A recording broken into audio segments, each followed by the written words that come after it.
Shalom, shalom, bien-aimés frères et sœurs en Christ, que le Seigneur soit avec vous, que le Seigneur soit avec nous. Nous savons tous qu'on commence quelque part. La vie étant faite ainsi, il ne dépend de personne, mais dépend d'une seule personne qui est Dieu. Lorsqu'on vient au monde, on grandit et puis on a plusieurs expériences. À un moment donné, pour quelqu'un qui est un peu de la jugeote, il va effectivement chercher à faire un bilan. Et donc, étant tout petit,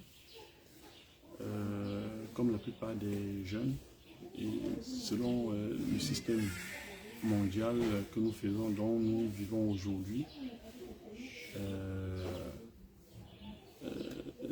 on vit sans repère. La plupart des jeunes vivent sans repère. Et c'est comme ça que j'ai vécu, j'ai commencé à vivre ma vie de jeunesse lorsque j'étais encore adolescent, lorsque j'étais encore tout petit adolescent. Alors j'ai mené toutes sortes de vies dont vous pouvez vraiment savoir. Mais à regarder la vie dont les jeunes mènent aujourd'hui, cela peut vous donner une idée comment est-ce que j'ai passé ma vie de jeunesse. Et donc, on peut imaginer toutes sortes de péchés que l'on peut faire durant sa jeunesse, durant son parcours. Impudicité, idolâtrie, inceste, désobéissance, et donc bien d'autres choses donc, que le commun des mortels peut imaginer. Alors, donc, c'est ainsi que dans la mêlée, malgré cela, Dieu prend toujours soin de nous, parce qu'après tout, il y a un Dieu qui existe. Donc, Dieu prend toujours soin de nous. Dieu fait briller son soleil et fait tomber sa pluie sur tout le monde. Peu importe que l'on soit pécheur ou pas, surtout lorsqu'on est ignorant. Donc, ce qui fait que dans la mêlée, Dieu m'a quand même permis d'avoir des diplômes. Dieu m'a quand même permis de grandir en santé. Et malgré tout le désordre que je faisais, Dieu m'a donné des parents qui sont bien occupés de moi. Malgré tout ce que j'ai eu à faire comme désordre dans ma jeunesse et tout. Et donc, ceci ce faisant, je décide à un moment donné d'immigrer pour le Canada, chose qui n'est pas facile. Et alors, c'est comme ça que j'initie mes dossiers d'immigration, les choses allant bien, dans les dossiers suivant bien son cours, vers la fin du processus, où il fallait envoyer son passeport pour avoir le visa. J'étais surpris, j'étais vraiment surpris de me rendre compte que le passeport qui va pour faire 1 mois et demi ou plus tard en 1 mois, j'ai dû attendre plus de 6 mois. Alors, déjà à partir de là, c'était une dure épreuve. Je me suis posé beaucoup de questions, je ne savais vraiment pas qu'est-ce qui se passait.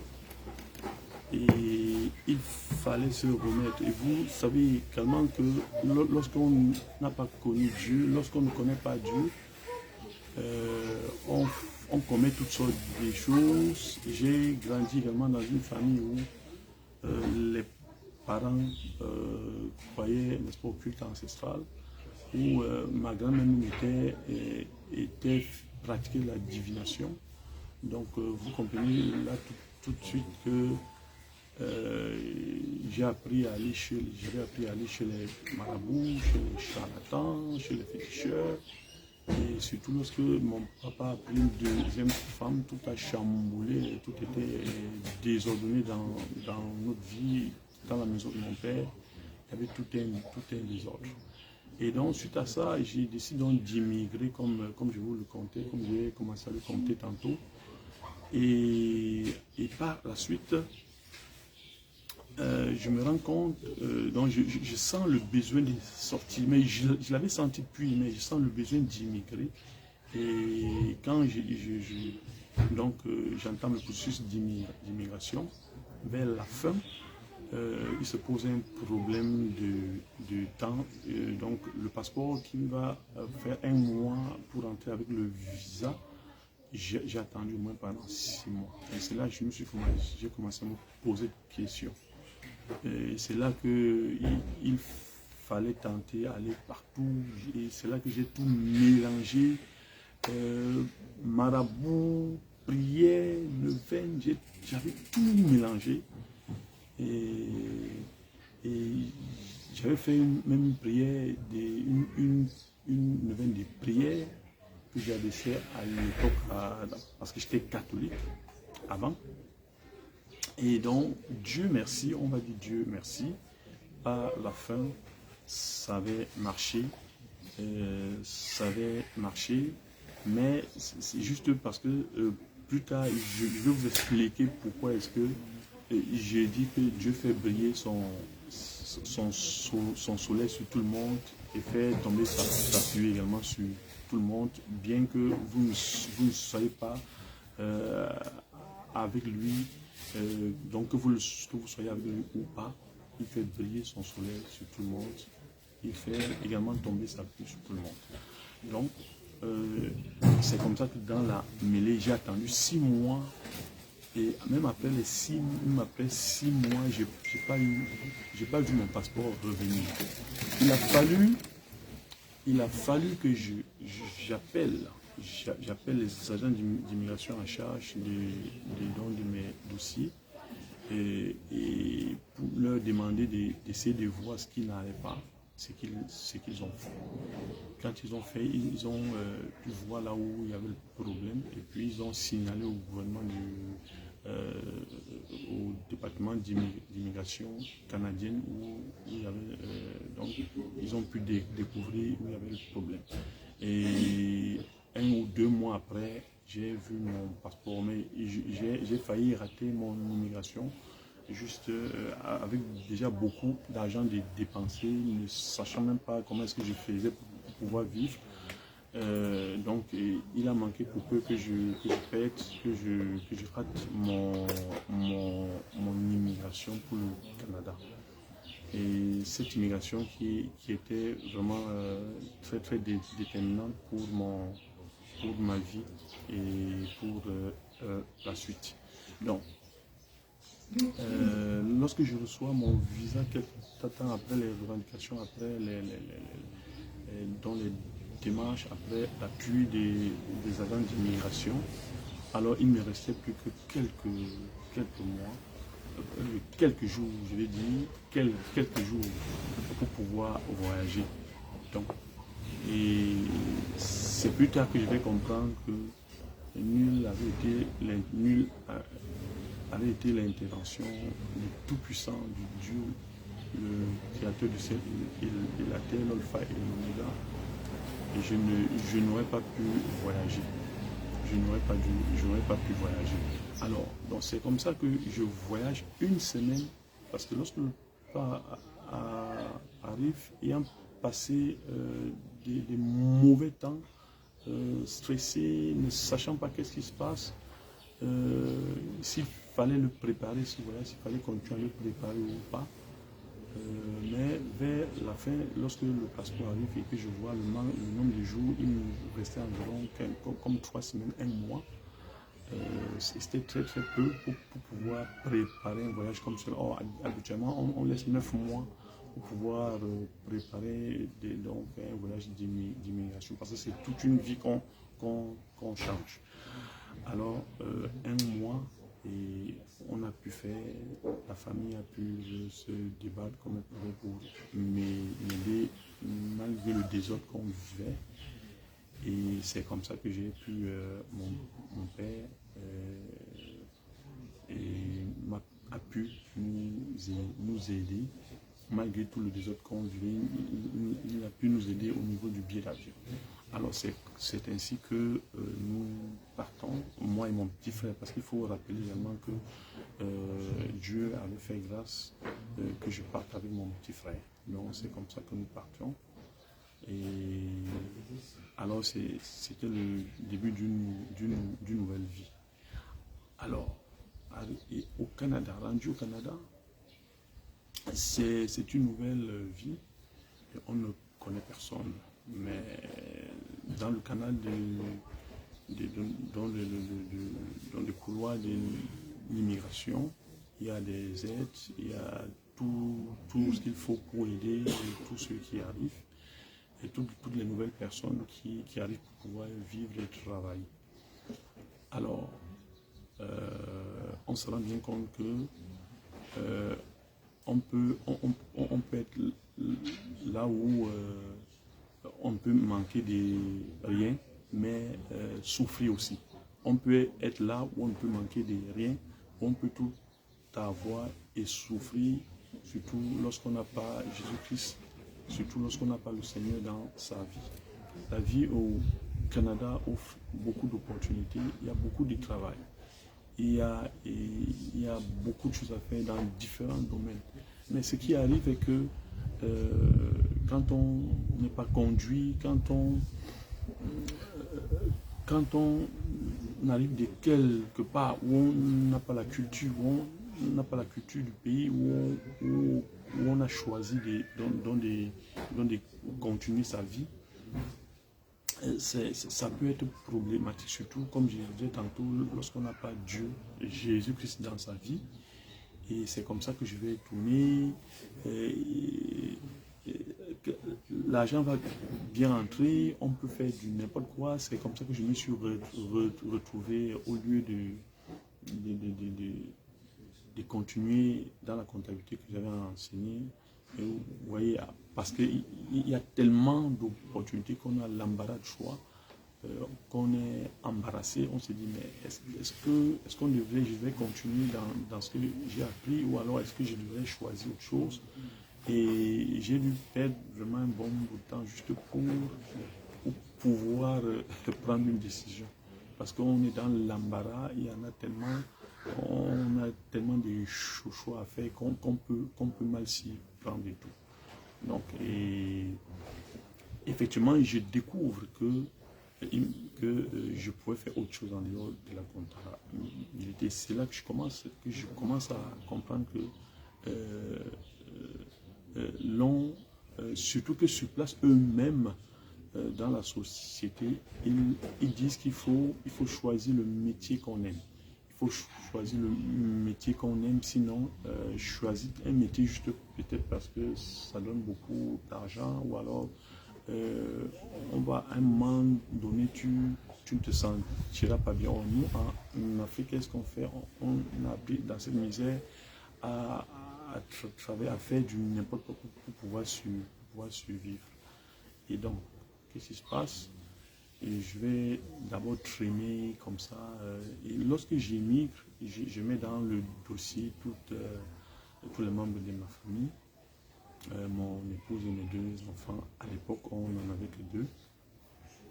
Et alors, comme il n'y avait pas assez de moyens, je me suis avancé. Et quand j'arrive, tout ce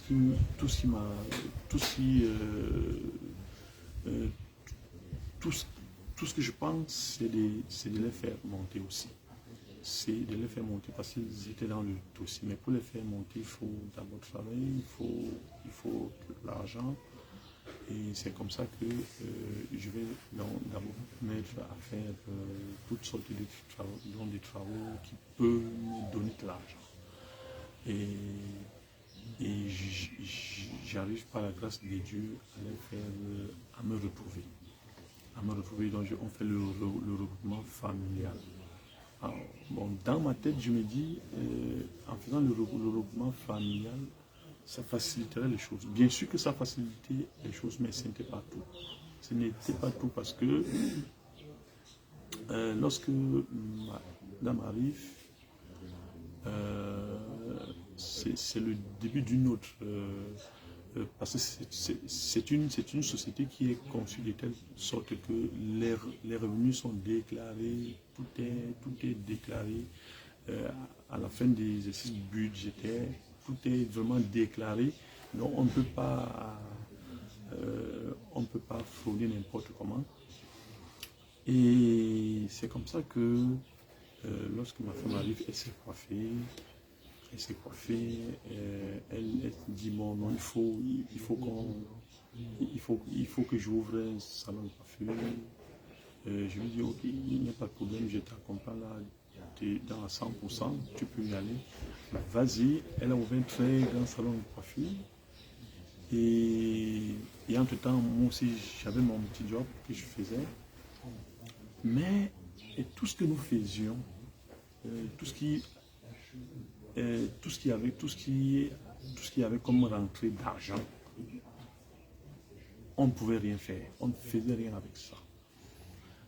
Quand on a de l'argent, c'est les problèmes, c'est les maladies.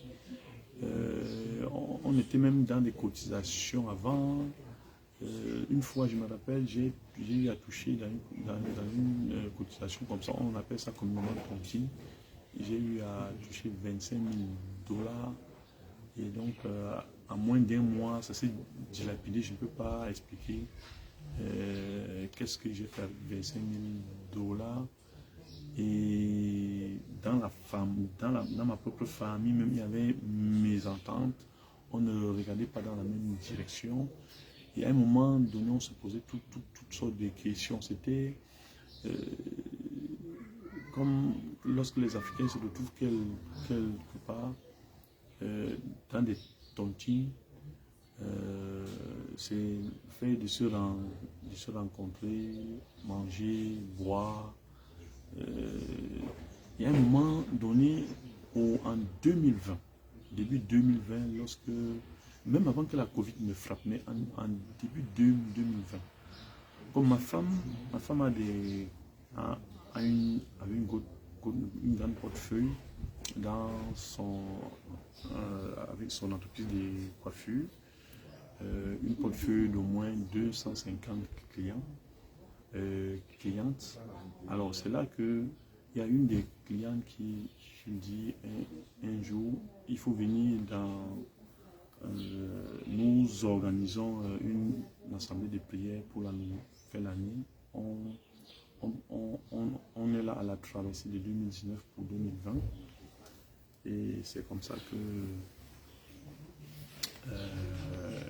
elle nous invite dans une assemblée dans la région catholique pour quelqu'un qui venait de l'Afrique pour évangéliser. Un Africain qui venait de l'Afrique pour évangéliser. Alors nous sommes invités, nous sommes allés. Ma femme qui commence à dire il y a des choses, on commence à se dire il y a des choses qui se passent. Ça fait, voilà déjà 6 ans, 7 ans, on est dans ce pays. On n'a rien fait. On n'a rien construit. On n'a même pas acheté, même un lopin de thé au pays. On n'a rien fait. Et ici,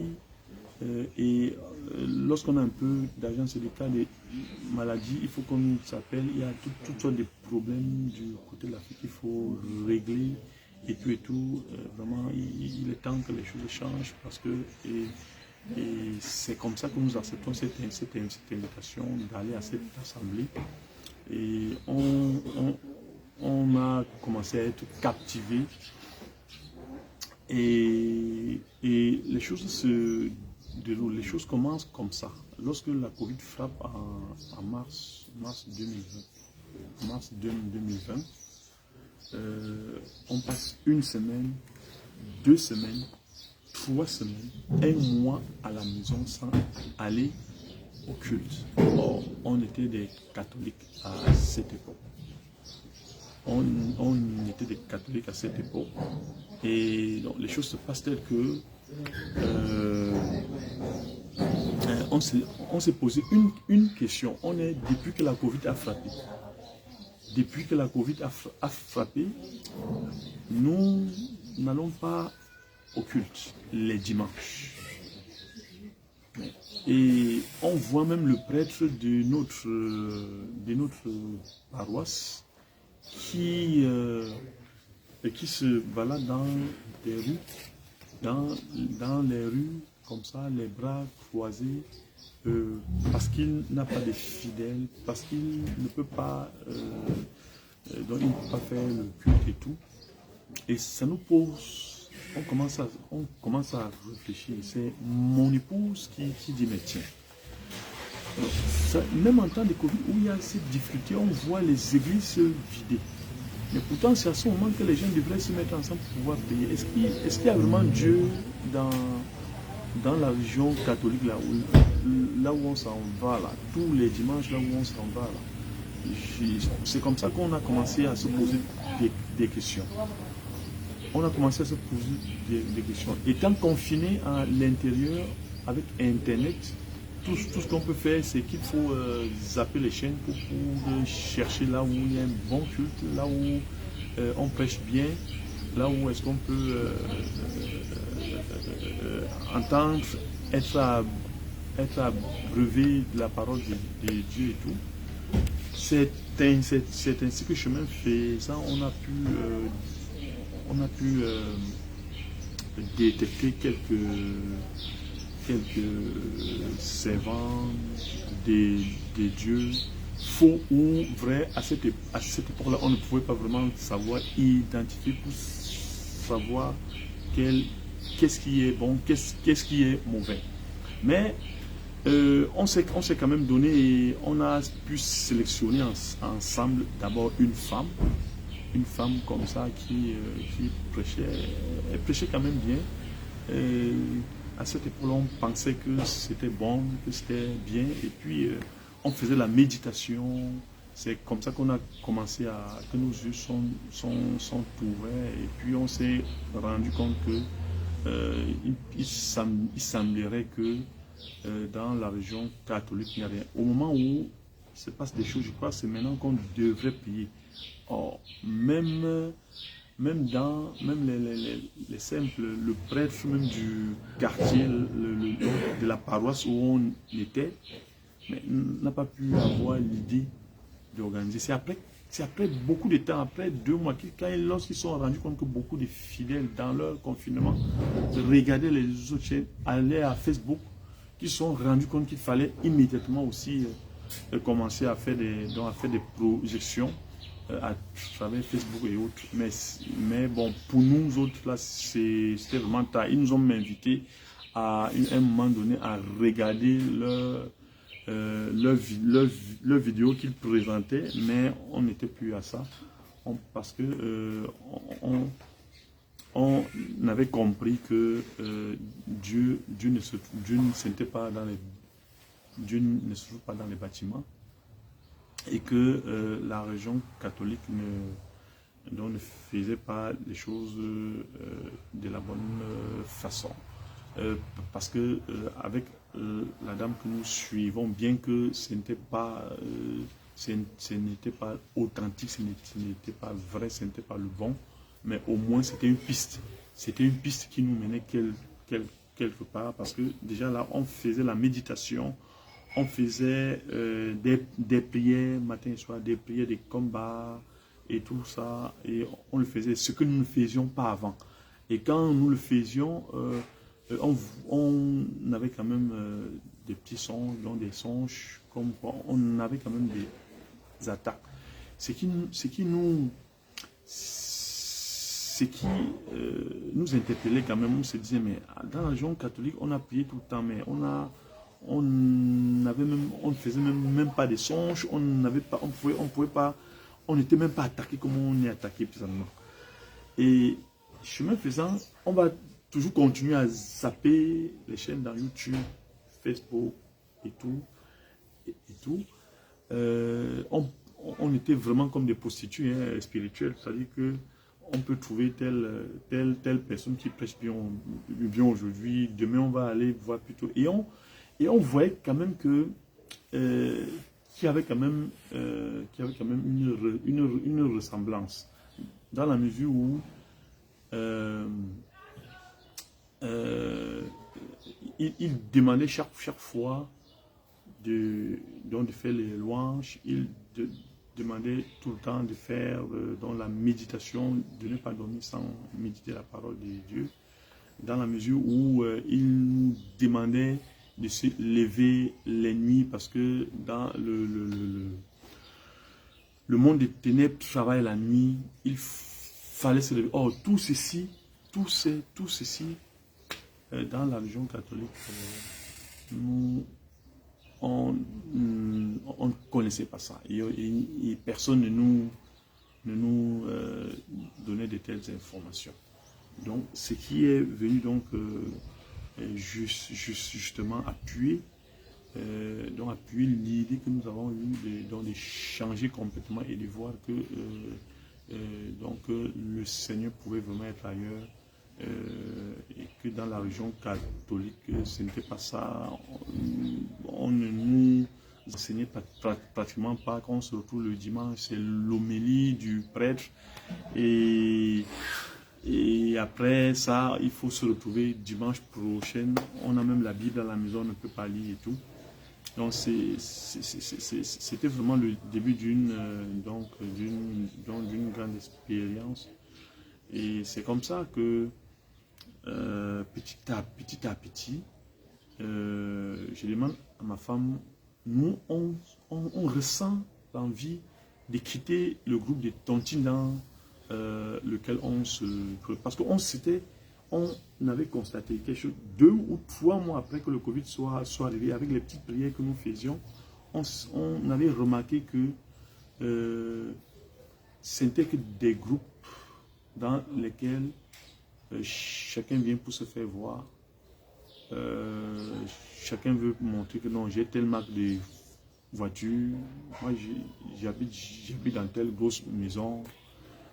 Et alors on a pu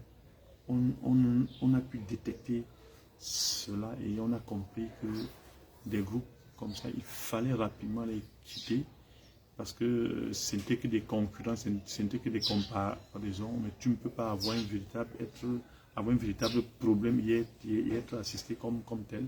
On s'est dit donc qu'il fallait quitter complètement.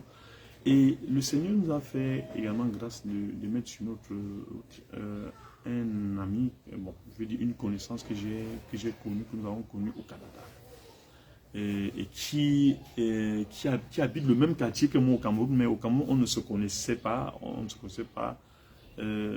s'est connus au Canada dans un programme d'études.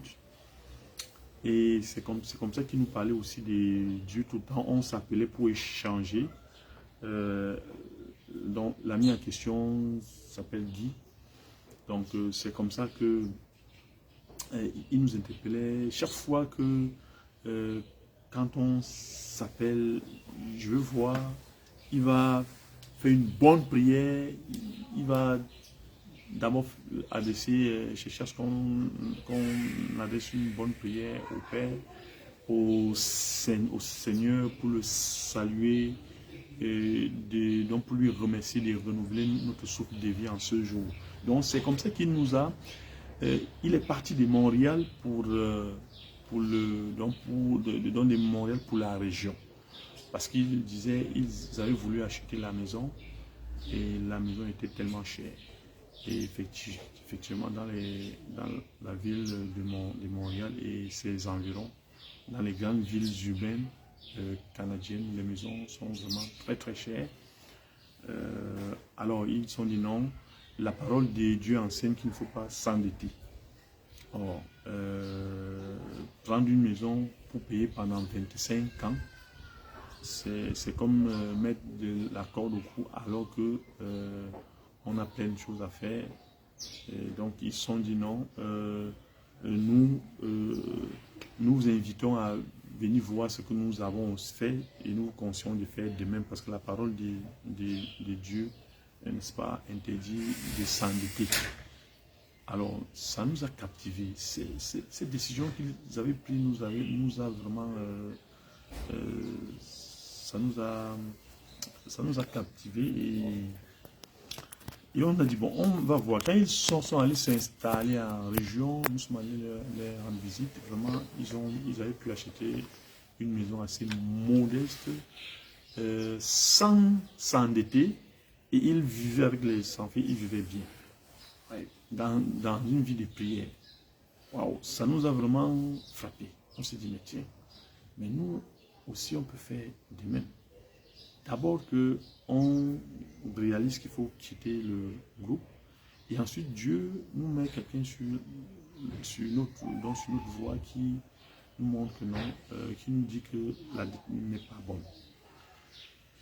Et moi, sans tarder, je dois commencer à dire à ma femme, vraiment, qu'est-ce que tu penses de ça? Moi, je pense que ça, c'est une vie, ça, c'est un exemple qu'il faut suivre, ça, c'est un exemple à suivre. Et je pense qu'il faudrait vraiment qu'on puisse suivre un tel exemple. Ça nous permettrait de quitter une maison en plein centre de Montréal ou en pleine ville de Montréal où on paye à plus de $1200 le loyer, alors que là où il a acheté sa maison en région, sans s'endetter, pendant qu'ici on vit chez quelqu'un et en payant $1200 le mois, on s'est dit non, bien, non, il va falloir. Mais entre-temps, ma femme elle dit, mais qu'est-ce que je vais faire de mon entreprise, de mon portefeuille? J'ai au moins 250 clients. Et tu sais que c'est une entreprise qui nous aide beaucoup financièrement. Si on quitte maintenant en région, il y a passé des mondes, où est-ce qu'on va trouver, où est-ce que je vais trouver des clients comme ça en si peu de temps pour pouvoir gagner une telle somme d'argent et tout. Alors, c'est comme ça que notre deuxième fils, lui avait commencé lui disait, depuis au moins 6 mois, il disait tout le temps, ce travail-là que tu fais n'est pas bon travail. Ce travail-là que tu fais là, moi je ne te conseille plus de continuer à faire ça. Il faut que tu quittes ce travail. Et chaque fois, ma femme ne comprenait pas. Moi aussi, quand on parle l'exemple de notre ami qui a déménagé de Montréal pour la région, pour vivre une meilleure vie, parce qu'en région, il fait beau temps, la vie n'est pas chère, les choses ne sont pas chères, et ils ont même besoin beaucoup de monde là-bas pour du travail et tout. Je dis non, pas cet exemple-là. Essaie de voir avec ton salon là, si tu peux le laisser avec Dieu. Dieu va nous guider, Dieu va nous montrer qu'est-ce que c'est. Mais parce que elle gagnait au moins $350 chaque jour avec cette activité-là. Et elle avait du mal à quitter, à laisser cette activité. Je lui ai dit non. Dieu va nous aider. Et malgré ça, elle était retractée, donc elle se retractait sur elle. Et elle disait non, je peux pas, on ne peut pas laisser et tout. Mais à un moment donné, Dieu a fait grâce. Je ne sais pas qu'un bon matin comme ça, elle dit, Basile, ouais, je pense que tu as vraiment raison. Je pense qu'avec la vie qui devient de plus en plus chère, avec la vie qui devient de plus en plus chère, tu as vraiment raison. Et l'enfant qui ne fait que me retoquer depuis au moins 6 mois, laisse cette activité. Et l'exemple que la famille Guy, donc qu'ils ont pris, regarde quelle vie ils mènent. Ils n'ont pas de dettes. Nous vivons ici, on paie un loyer depuis les $1200. C'est tellement cher. Moi, je pense que je te donne finalement raison 2 ans après, mais je dis mieux vaut tard. C'est moi qui dis comme ça, je dis mieux vaut tard que jamais. Si on peut quitter maintenant, on quitte. Et c'est comme ça que nous avons, pendant le mois de février 2021, février-mars 2021, on est allé en région, on se déplaçait presque chaque jour en plein hiver pour aller chercher la maison en région. On checkait même parfois sur Internet. Et Dieu nous a fait grâce de trouver une maison, sincèrement, une maison qui coûtait moins de 50 000 $. Vous pouvez imaginer, en plein Canada, on trouvait une maison à moins de 50 000 $.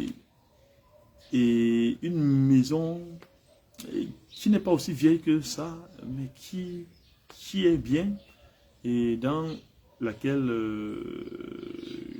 à l'heure où je vous parle, ça fait déjà bientôt 1 an que nous y habitons. Donc, vous voyez, donc vous comprenez que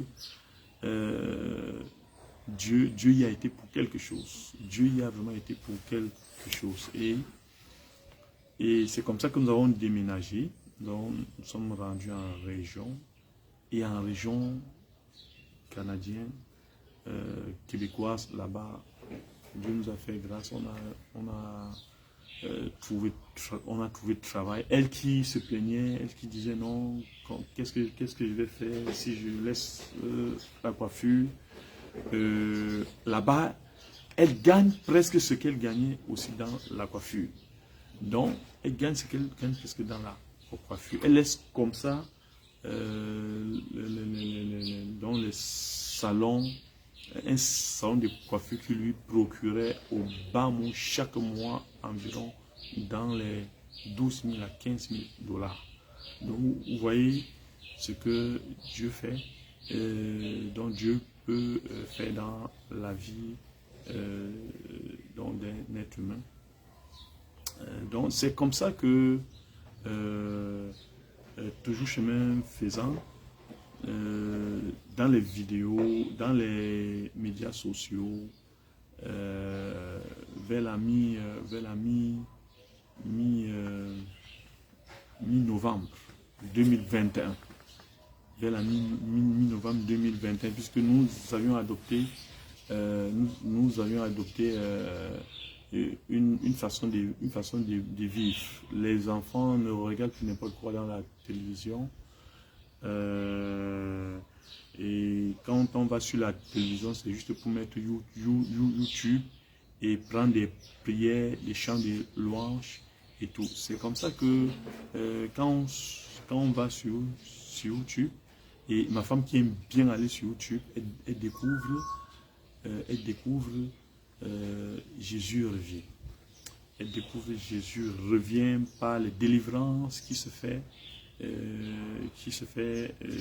dans cette assemblée de Dieu. Et cela va nous toucher. Cela va vraiment nous toucher.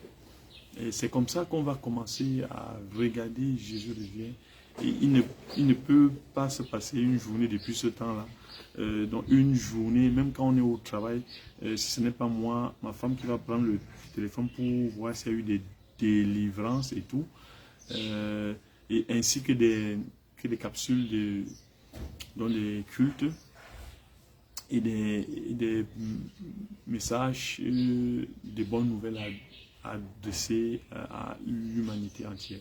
Donc c'est comme ça qu'on va de plus en plus s'agripper et jusqu'à mars, jusqu'à avril 2022, avril 2022 récent, le mois d'avril 2022 récent, lors de la célébration de la Pâque. Alors nous avons suivi les enseignements de l'apôtre Abraham, dont le grand serviteur de Dieu en Côte d'Ivoire, où moi personnellement j'ai entendu, il a dit lors de la Pâque, comme ça, c'est le moment où chaque chrétien doit pouvoir faire son bilan. Chaque chrétien doit pouvoir faire son bilan. Et contrairement à ce qu'on dit partout ailleurs dans plusieurs bords religieux, que les offrandes, c'est n'importe quoi, des choses qu'on traîne comme ça pour apporter au pasteur. Non, c'est des âmes qu'on doit apporter, c'est des âmes qu'on doit pouvoir apporter à Dieu. Chaque chrétien doit pouvoir faire son bilan à chaque pas pour dire, ok, vraiment, durant l'année qui s'est écoulée de la part dernière à cette nouvelle Pâque, alors j'ai pu amener tel nombre d'âmes à Dieu. Et quand j'ai écouté ce message-là, j'étais vraiment frappé. J'étais vraiment frappé. J'ai compris que tous nos frères et sœurs qui sont surtout dans la région catholique, parce que quand ça s'est passé comme ça, j'ai pensé rapidement à la région catholique dans laquelle j'étais, et j'ai également, je me suis mis à m'enfoncer sur le sort de mes frères et sœurs, de mes parents qui sont encore et qui ne veulent rien comprendre. Et alors je me suis dit, oh Seigneur, quelle révélation, quelle révélation. Et c'est comme ça que, avec tous les délivrances qui se passent ici, tous les enseignements qu'ils prennent, la saine doctrine, le dépouillement,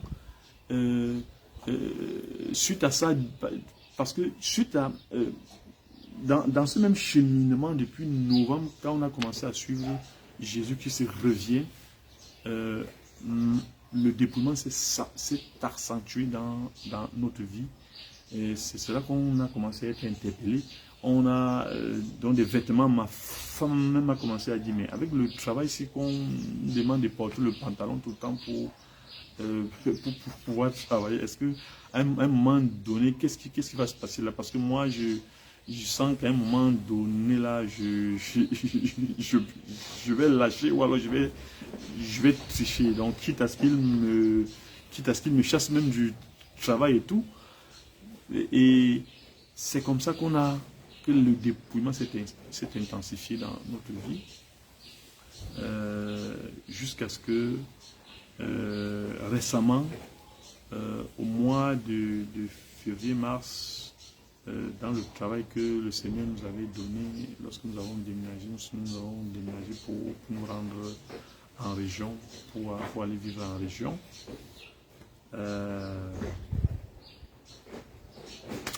Dans ce travail, j'ai eu à travailler avec une compagnie qui ne m'a pas payé.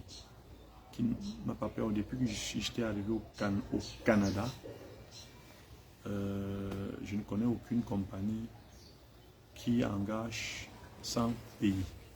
Et là-bas, les compagnies payent aux 1 semaine, aux 2 semaines, mais jamais plus de 2 semaines. Toutes les semaines, il y a des compagnies qui choisissent de payer toutes les semaines, d'autres compagnies choisissent de payer tous les 2 semaines. Et je fais un travail, j'ai fait des travaux. Or, chez eux, quand tu commences un travail, ils vont commencer à te payer 1 mois après. Donc, ils ont bien dit, selon le contrat verbal qui a été signé, ils me l'ont bien signifié, que vous allez toucher votre salaire 1 mois après. Et moi, j'étais d'accord avec ça. Alors, mais 1 mois passe. Au moment où j'attends mon salaire, où la plupart des salariés de cette compagnie attendent leur salaire, ils écrivent sur leur plateforme qu'ils ont un problème informatique. Ils ont un problème informatique. Ils ont du mal à repérer les horaires des travailleurs et de les payer comme il faut. Donc, patience, ils s'excusent, et qu'il faudrait que chaque salarié puisse répertorier ses heures de travail et d'envoyer afin qu'il puisse procéder, n'est-ce pas, au paiement. Alors moi, de mon côté, travaillant depuis presque 1 mois et demi, 2 mois, je ne pourrais pas me rappeler, mais j'ai quand même pu par le calendrier et les dates, par certains événements, j'ai pu répertorier dans les jours dont j'avais pu travailler et j'avais envoyé. quand j'ai appelé le département de la comptabilité, la paie et la comptabilité, ils m'ont dit ok, nous nous excusons vraiment pour le désagrément que cela peut vous causer.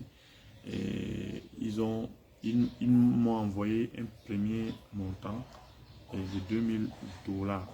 Donc moi, je ne sais pas si c'est moi qui avais bien calculé ou si c'est moi qui avais mal calculé. Ils ont d'abord payé 2000 $. Ensuite, le week-end qui suivait, la semaine qui suivait, lorsque j'entre dans mon compte, je me rends compte qu'ils m'ont encore payé 4000 $. Depuis, je dis, ah, peut-être que c'est moi qui avais mal fait les calculs. Et lorsque les 4000 $ tombent, qu'est-ce que je fais? Ma femme et moi, on a l'inspiration. On a d'abord laissé les 4000 là. On a attendu 2 semaines. On a même fait une jeûne et prière. 2 semaines après, Dieu suscite dans notre cœur, dans le cœur de ma femme. Elle me dit, Basile, je vois que il faut que tu effectues un voyage, il faut que tu ailles, comme la famille ne peut pas aller, il faut que tu ailles à Jésus revient. Il faut que tu ailles à Jésus revient. Donc, on n'a même plus à réfléchir. Et moi, du coup, d'un coup, j'ai dit, mais tiens, oui, tu as raison, on a un tel voyage, on le préparait, on voulait partir tous ensemble. Mais elle dit, non, si on doit attendre de partir ensemble, on ne sait pas qu'est-ce qui peut arriver. Mais toi, en tant que chef de famille, moi, je te conseille d'y aller. Je dis, mais oui, tiens, tu as vraiment raison, il faut vraiment que j'y aille. Alors, c'est les 4000 $ qui me permet donc de faire ce voyage en Côte d'Ivoire, où je m'y trouve encore pour faire ce témoignage. Et lorsque j'effectue ce voyage, à mon arrivée ici en Côte d'Ivoire, Jésus revient, l'accueil est chaleureux. Vous savez, lorsque vous quittez donc votre lieu de résidence pour un autre pays où vous n'avez jamais été, vous vous demandez, oui, c'est sûr qu'il y a mes frères en Christ là-bas, mais ça va se passer comment? Il y a le problème des logements, il y a le problème problème de communication, parce que quand on laisse la famille, on veut s'assurer à chaque moment que la famille va bien de ce côté-là et tout. C'est comme ça que le couple apôtre Abraham, serviteur de Dieu, m'accueille chez lui, et c'est sa femme qui vient me prendre à l'aéroport. Vraiment, l'accueil était chaleureux. Je suis arrivé, alors ils m'ont bien accueilli chez eux. Au moment où je vous parle, alors je suis bien évidemment dans le locaux encore. Donc vraiment, je suis encore dans le local. Donc ce qui fait que il fait vraiment bon vivre. Et le premier culte que je fais, parce que lorsque j'arrive, il va en mission d'évangélisation avec une équipe. C'est là que je me rends compte que effectivement ça travaille dans tous les sens. Ça travaille vraiment dans tous les sens.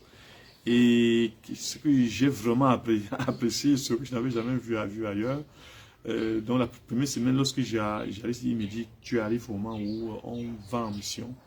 Vraiment, il y a des âmes à sauver. C'est là que j'ai vraiment compris qu'il y a du travail à faire, qu'il y a vraiment du travail à faire dans la maison du Seigneur. Donc, et tout de suite, le premier culte que je vais participer, que je vais assister, a été vraiment quelque chose tout le temps, j'étais traversé par l'Esprit Saint. Je vous dis l'Esprit Saint au maintenant parce que ce jour-là, je ne comprenais pas qu'est-ce qui me traverse tout le temps. Ce que je n'avais jamais vécu ailleurs. Ce que je n'avais vraiment jamais vécu ailleurs. Ça, je peux vous l'assurer, je ne l'avais jamais vécu ailleurs. Un tel ressentiment pendant un culte. Ça c'est quelque chose vraiment qui m'a vraiment touché, qui m'a vraiment émerveillé. Il dit mais waouh, il dit mais waouh, qu'est-ce qui me traverse comme ça? Je sens un vide en moi. Mais je viens à peine d'arriver, mais je sens un vide, comme un vide en moi. C'était vraiment trop fort. C'était vraiment trop fort. Ce moment-là, c'était que mon premier culte. Et alors, c'est comme ça que on m'annonce que je vais m'inscrire pour ma délivrance. Effectivement, lorsque je faisais ce voyage, j'allais chercher ma délivrance. Dieu nous avait révélé qu'il y a sa face là-bas, qu'il se trouve là-bas et que là-bas, on marche dans sa parole. On marche dans la saine doctrine. Et rien de plus merveilleux que de vivre vraiment la parole de Dieu, que de vivre Dieu dans sa vie. Hein. Parce que séance de ma délivrance, j'ai eu ma délivrance, mais elle ne s'est pas faite d'un coup. Avec toute la vie, vous pouvez imaginer toute la mauvaise vie que j'ai eu à faire durant mon parcours, durant ma vie passée. Donc ici, la délivrance était un mercredi, on a commencé. C'était vraiment pas évident. Et par la suite, il y avait une veille. Ils font les veilles, ils organisent les veilles tous les mois. Et j'ai eu également la chance de tomber, n'est-ce pas, de bien tomber pour vivre cette veille-là aussi. Une veille qui m'a vraiment beaucoup aidé, qui m'a aidé beaucoup pour ma délivrance. En ce sens que beaucoup de prières, une délivrance, n'est-ce pas? Tu sens le combat, tu sens que ta vie est une scène de combat, n'est-ce pas, entre le monde des ténèbres, n'est-ce pas, et le Seigneur Jésus-Christ. Tu sens que ta vie est vraiment, que le combat se mène, que ta vie est le théâtre, n'est-ce pas, d'un combat, n'est-ce pas, d'un combat vraiment acharné, n'est-ce pas, entre le monde des ténèbres et le Seigneur Jésus-Christ. Mais comme le Seigneur Jésus-Christ est vainqueur, vous comprenez que lorsqu'on dit qu'on vient faire sa délivrance, c'est qu'on prophétise déjà la victoire, n'est-ce pas, dans le nom du Seigneur Jésus-Christ. Donc ça veut dire que quel que soit ce qu'on a fait, quel que soit ce qui s'est passé, lorsqu'on dit déjà qu'on va faire sa délivrance, c'est qu'on est sûr que la victoire sera du côté du Seigneur, lui qui est le créateur du ciel et de la terre, qui est l'alpha et l'oméga,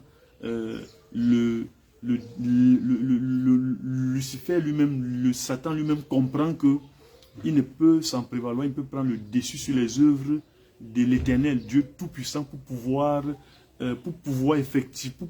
combattre les enfants de Dieu. Non, lui-même il le sait et il sait qu'il connaît sa place. Donc Dieu, le Seigneur, pendant que ce combat se menait dans cette veillée en moi, j'avais la certitude que le Seigneur Jésus-Christ allait vaincre. Et c'est ce qui s'est passé. Et toujours pendant cette veillée, là, à un moment donné, lorsque l'apôtre Abraham monte sur le podium, il prend le micro. Pendant qu'il demande aux femmes donc aux démons des fibromes et tout, de sortir. Moi, j'étais toujours en position de recevoir, parce que le message était destiné aux femmes en ce moment, mais j'étais toujours en position de recevoir, et j'avais mis mes mains comme ça. C'est comme si il y a un petit sommeil qui me prend, un petit sommeil de rien du tout. Pendant que j'étais debout, concentré, petit sommeil me prend, et de ma main gauche, je vois le Seigneur Jésus qui sort quelques billets d'argent et la dépose entre ma main gauche. Et aussitôt, je saute, je me réveille et je saisis. À l'instant, j'ai saisi ça comme quelqu'un, même si on était 1000 personnes, on ne pouvait pas réussir à prendre ça entre mes mains.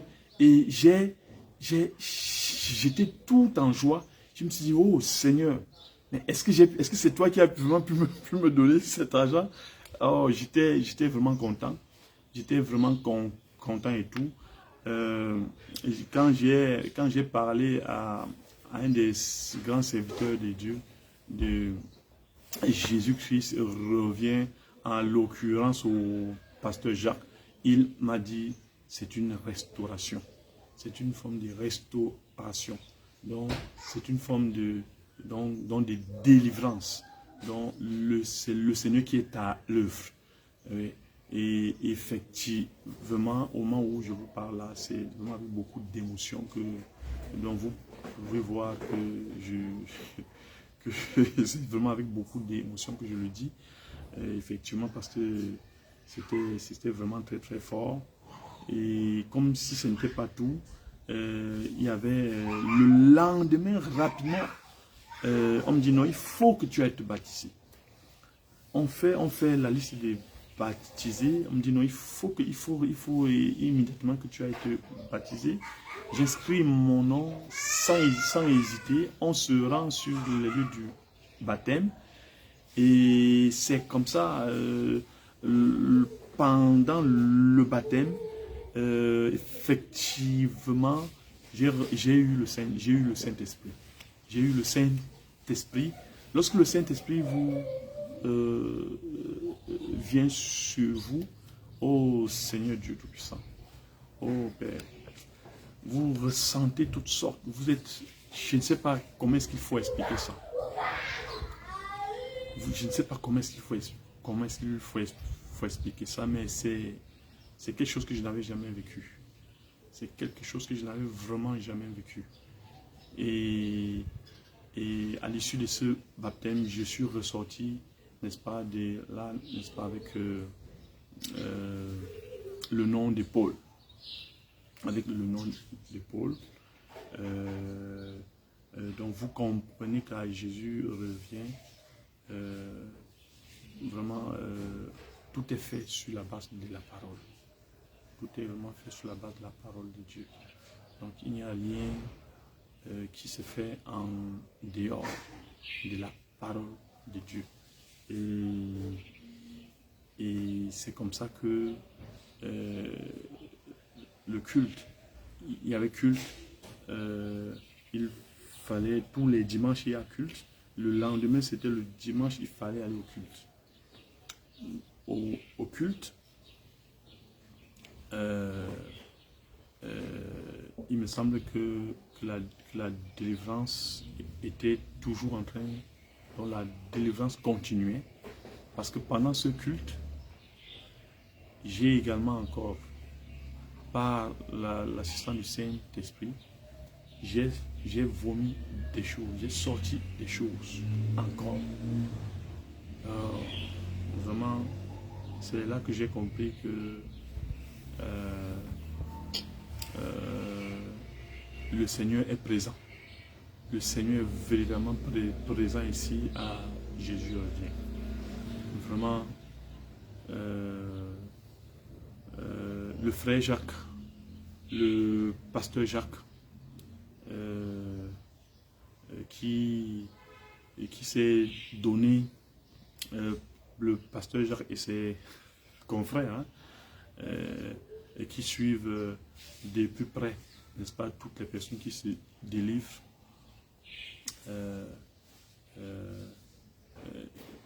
l'ont approuvé.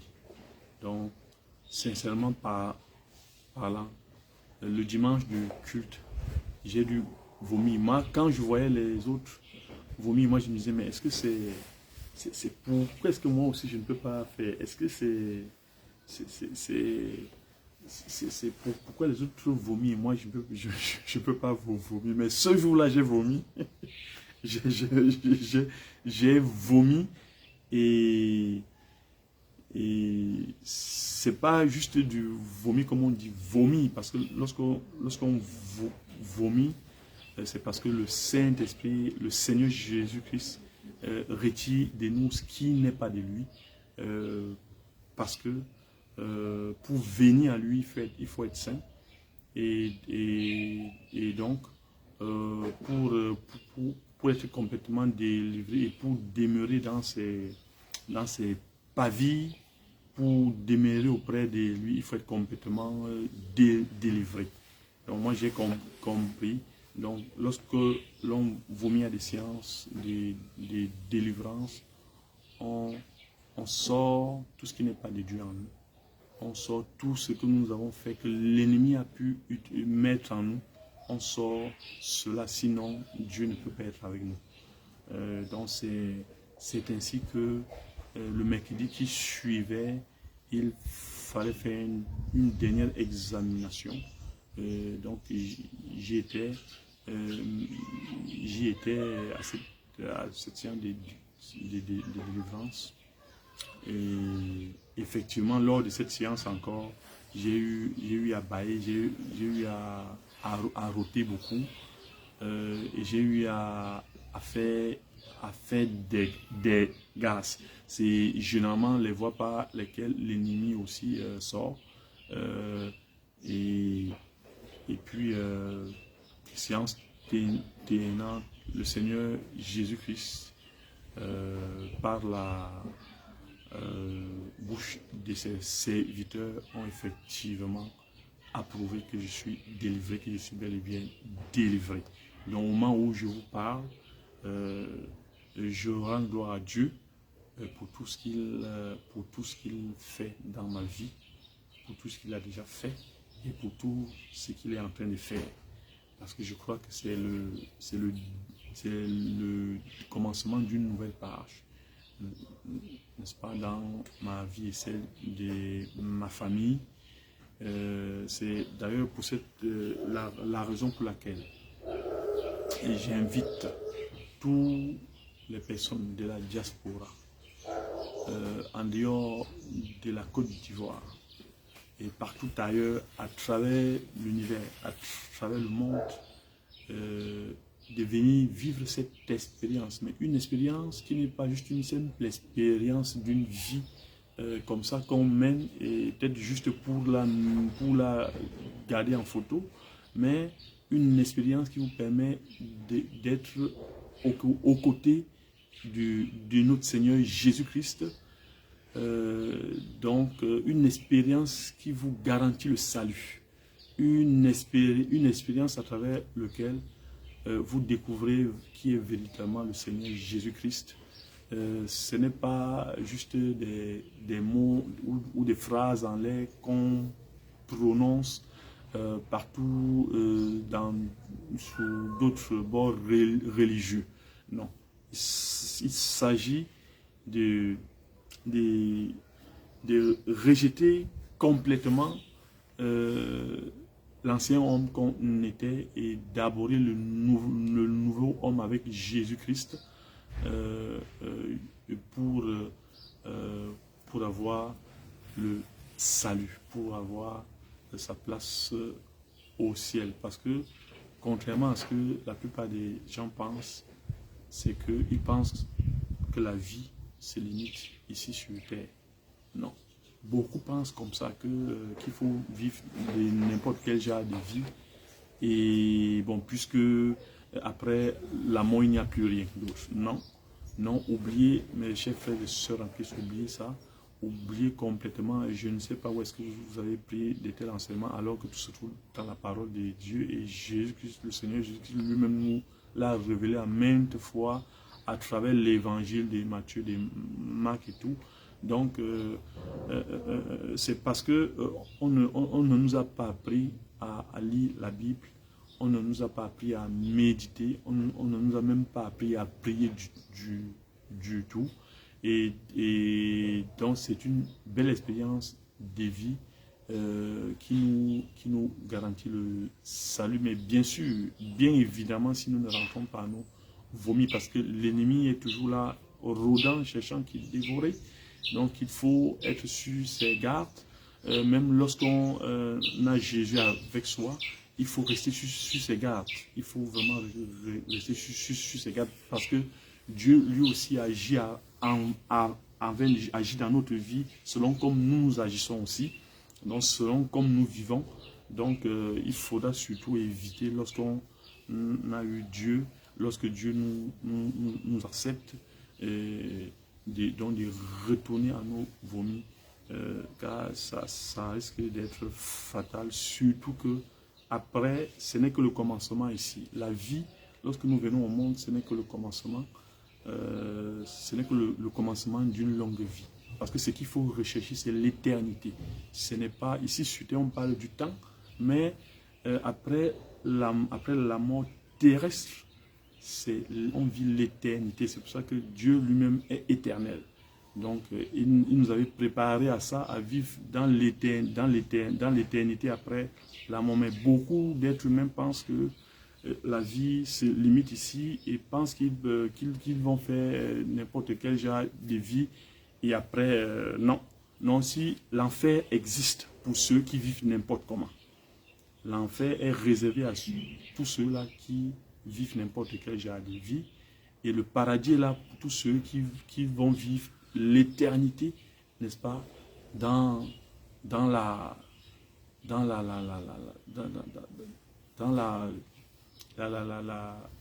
grandeur de Dieu, dans la grandeur de Dieu, n'est-ce pas? Le paradis, c'est tout ce qui est merveilleux.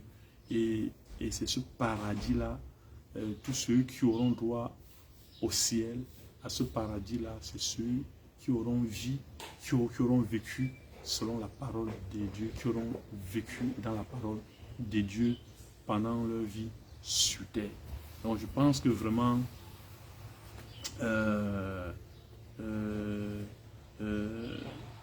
on n'a pas de regret à se faire lorsqu'on est à Jésus-Christ. On est toujours en joie, on se sent en sécurité, surtout en sécurité. Lorsqu'on est avec le Seigneur Jésus, on se sent en parfaite sécurité. On se sent en parfaite sécurité. Donc, mes frères et sœurs en Christ, Jésus-Christ revient, c'est le lieu par excellence où Dieu règne sans partage. Où Dieu règne sans partage. Donc, moi, je vous prie, je vous demande, vous-même, vous voyez que je suis parti du Canada. Parti du Canada pour venir ici à Jésus-Christ revient. Donc, cela peut être vraiment